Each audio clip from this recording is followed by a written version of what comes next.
Hello everyone, Everdeath here. This video is in response to MHLG on the Grim Dawn forum.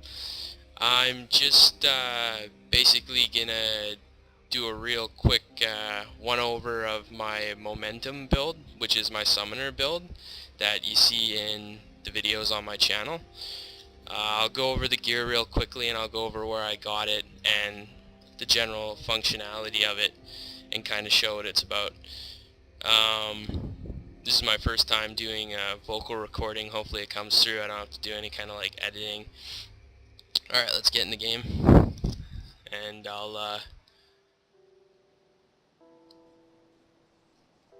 begin showing everything here. So my gear is pretty pimped out. Basically, these are both my rings. I'll show you where to get them. This is my amulet. I'll show you where to get all the gear.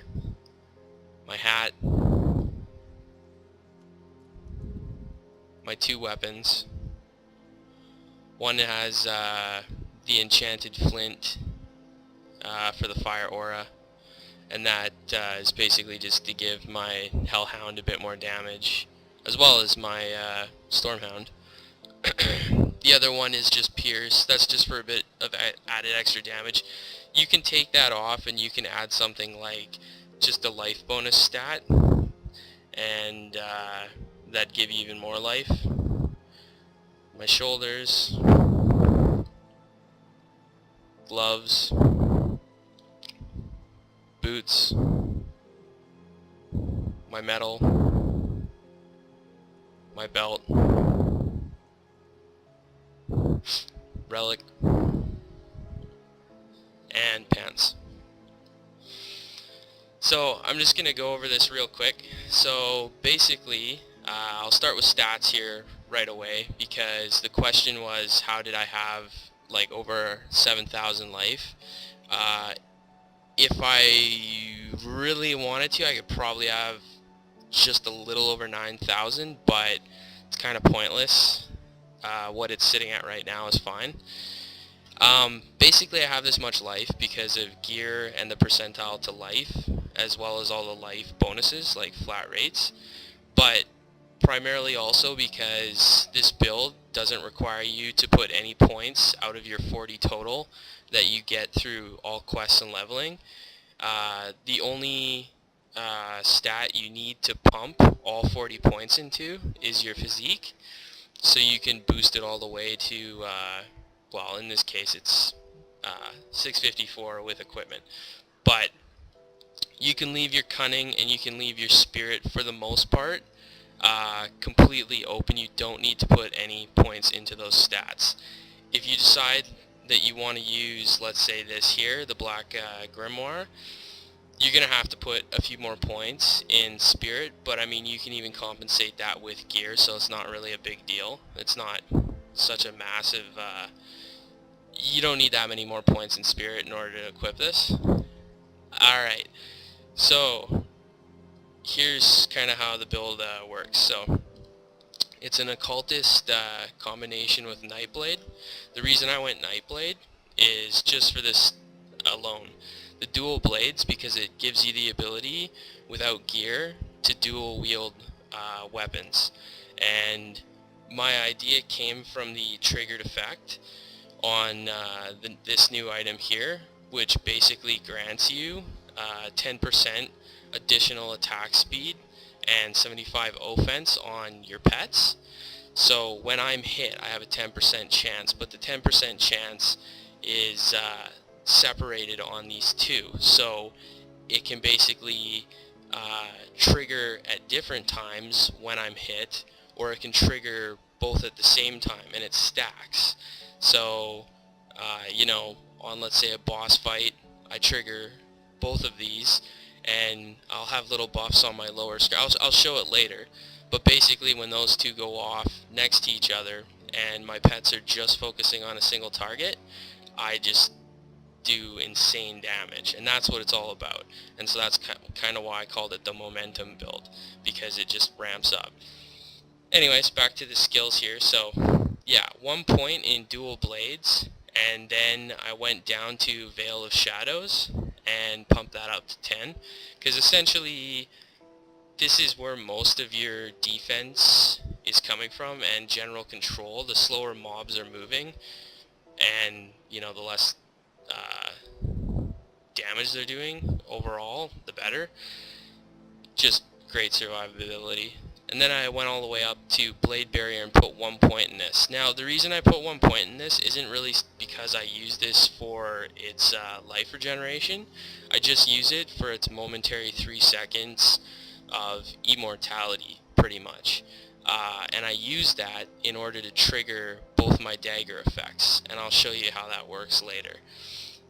In the occultist side, I take it all the way to 50 points invested into occultist. The reason for that is simply manipulation. This ability is so awesome, I couldn't resist maxing it out. So 12 points in manipulation, 6 points in bonds of Bismiel, just for added life for your pets, so you don't have to keep recasting them. Just 1 sec here. That will take off. Where is it?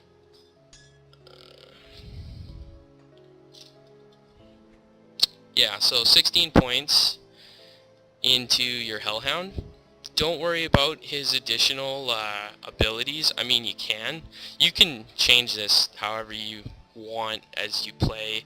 People have different play styles. For me, it didn't really seem worthwhile investing in the other abilities, because my only concern was burning a single target as quick as I could and focusing on just pure direct damage and giving him as much health as I could.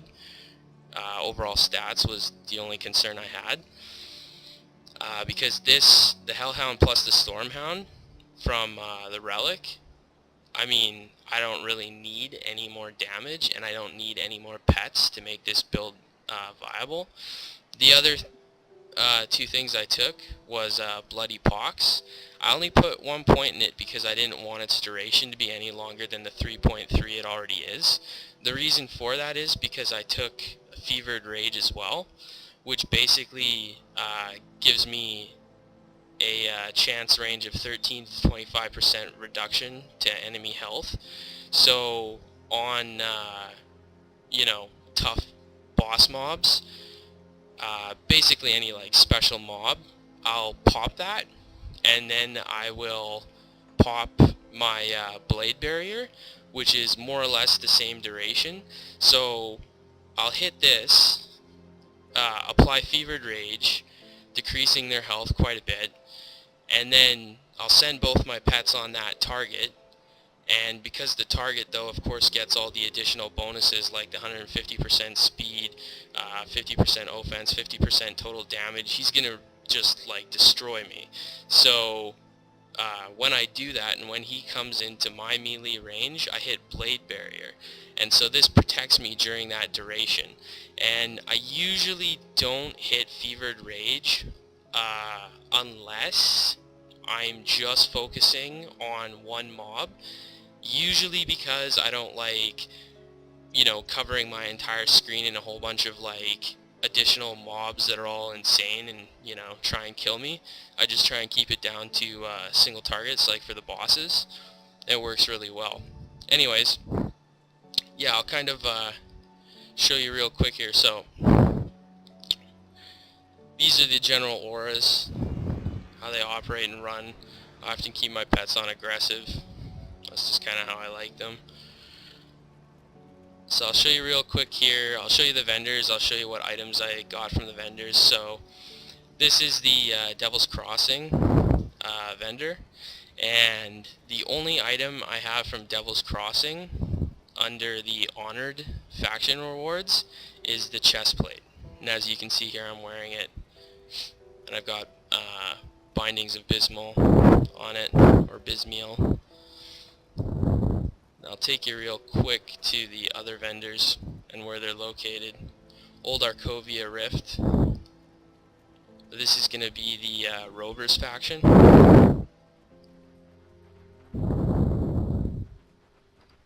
And this is just the faction vendor right here. I've got the amulet and the shoulders. So here are the shoulders, which I'm using, augmented with mutated scales for life. And then under the revered tab, I'm using the amulet, which is the Rawari life color, also augmented with corpse dust, and I'll show you the other augment. It's not part of the rovers.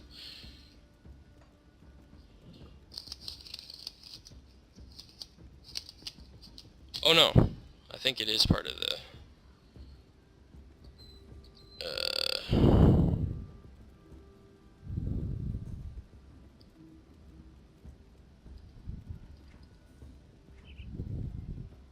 yes, sorry. I have both my rings in amulet augmented with Mog Drogon's Sanctity 1. So you can see on both my rings I've got the additional stat bonuses as well as my amulet. And that is from rovers. That's under the revered tab.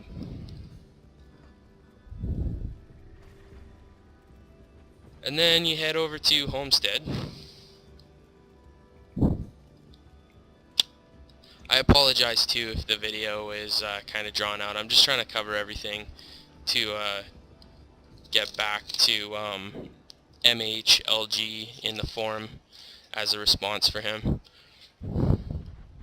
And I guess just for anyone else in general who's watching and wants this information. This is the Black Legion Quartermaster, and I have the rings from him, the metal, and daggers. So yeah, I got 2 of these rings right here, the Legion Conjuration seal. As you can see, I'm wearing 2 of them, just by double from him. And then the metal, which is this one here, Legion Mark of the Void, which I currently have unequipped. That's just, you know, overall additional damage plus extra 2 to summon Hellhound. Super awesome. And of course, what the build I based it around is the Legion Void Cutter, and that's what gives your minions the frenzy, and that's a 10% chance when you're hit, not your pets. You don't need this dagger. You can pretty much get by with really anything until you get your rep up. A dagger I recommend dual wielding is, if you can get your hands on it, or 2, is Fiend Blood Spellblade. You'd have a ton of life, probably more than I have currently if you had a similar setup, wearing dual wield those 2. Sorry, I'm just making sure I'm covering everything here. Oh, okay. So that's everything from the Black Legion. And then if you come just up here, over to the Homestead Quartermaster, he's just right here. And I'm using the hat from him, the Solar Defender, basically just for the defensive stats. It's super good for that overall. I'm using the boots, or no I'm not, sorry. Or yeah, I am using the boots. I'm using these ones, the Harvest Greaves. And I'm using the gloves, which are the Harvest handguards. My pants are these right here, the Vigorous Plated Chausis of Nature's Bounty. Basically just for life and resistances. And this is my belt here as well. Same thing. So what I'm going to do now to kind of show how my build works, well, here I'll just show you real quickly too my pet stats. So with all the additional gear, here's all my pet stats. Really, that's all you have to worry about. Don't worry about any kind of buffs to your own character. That's not what this build is about. And what I'm going to do real quick, and I'll come back to the video, is I'm going to go head over to the Warden because he's a good example. I'll show you how I use the combo of Blade Barrier to trigger both my dagger effects and then burn him down damage-wise. You can also go look at my other Warden clear video and see how I do it in there. Really, I pretty much do it on every boss I fight, if I can time it correctly. And yeah, I'll be right back. Okay, welcome back. I'm back at the Warden here. So what's going to happen is I'm going to go through these doors and I'm going to hold back a little bit until I see the Warden just by himself, or the Warden, and that's when I'm going to go forward and hit him up with Bloody Pox. And like I said, that's to apply the Fevered Rage to him for the possible 25% reduction of enemy health. And from what I understand, and you know, don't hesitate to correct me in the channel because I'm not 100% sure of how all the in-game mechanics work, so this is just what I believe is my current knowledge, but any reduction to enemies' health in the game, from what I understand, once it's initially applied, is a permanent effect. So if you pop Fevered Rage on an enemy, and let's say within the 13 to 25%, let's say it takes off 15% of his total health, until you apply an additional reduction to enemy health that is higher than that total, it doesn't change off that mob. So it's permanently set. Like, it reduces his health total permanently to that percent. That's how I think it works. I could be wrong. If anyone knows exactly how that works, you know, post down in the description for anyone else and myself, because I'd like to know. Either way, that's how I believe it works. So in the bottom left of the screen, right where you see my auras currently, you're going to see, if everything works out right on the boss fight here, when I get hit by him, you're going to see two little green fists appear, and that's the minion frenzy triggering. And hopefully I can get them off both at the same time. That's going to be a 12-second duration, which is way more than enough time to burn the boss down in like a few seconds. So here we go. And this is basically how the build works. So I'm just going to etch my way forward, get rid of these mobs here. Hopefully they don't hit me and trigger that. Okay. Here's the Warden. I'm going to go up there, trigger him. Now I'm going to stand in this effect here, trying to stack the additional buffs. Anyways, only one minion frenzy ended up going off, which, as you can see, was more than enough damage. When two of them go off at the same time, it's like stupid awesome damage, and it's crazy. Anyways, as you can see, that's how it works. And yeah, usually if I'm taking a lot of damage, I always just pop Blade Barrier, and in order to burn any kind of single target boss down really quickly, if you can, at the start of the fight, stand in some sort of ground AoE, like his Aether after he dies in the first form, or really anything, just like let the boss hit you, and that's just to trigger the minion frenzy. It's a 10% chance when you're hit.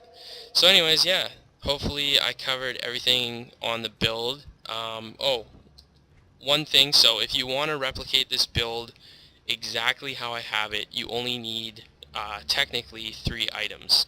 And you're going to need Savagery, because you're going to need to have the ability to summon the Stormhound. And by the way, the Stormhound, in my opinion, is actually way better than the Summon Hellhound. It doesn't live as long, but it does so much more damage, in my opinion. Either way, don't change it, guys. I love it. Anyways, yeah, so you need Savagery, the Relic, and you're going to need 2 Legion Void Cutters. of course, when you have access to one, it's as easy as just paying out the coin for the second one. Early game, like I said, there's lots of different items you can use. You can use just other greens that aren't faction related and do completely fine. I may release another video later of me without any gear on, with the exception of savagery, just showcasing that the build doesn't require you to have, you know, all the gear I currently have just to get through the content in veteran with the factions maxed out how they are. Either way, thanks for watching, guys. Hopefully that answers everyone's questions and answers all your questions, MHLG. Alright, thanks guys. See ya.